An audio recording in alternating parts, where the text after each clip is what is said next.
شنو اخر اتصال بينك وبينهم؟ قاعد تبرين الذمه وابنك مات بين يدي. هذا اخر اتصال.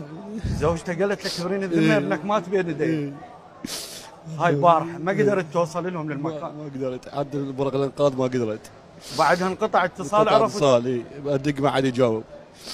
عرفت انه هي ايضا توفت. الله يجابرك. يعني بالبدايه ابنك استشهد وبعدين هي. ابني ما بيحرق، بس هي على القدين نايمه فوقه. ابنك ما بيحرق جسمه؟ ما في شيء. بس زوجتك اللي. شو وقت قدرت توصل لهم باي ساعه؟ ما اعرف، من 4:30 تقريبا، هيك من 4 الصبح، من الساعه 8:30 المغرب لحد 4 الصبح.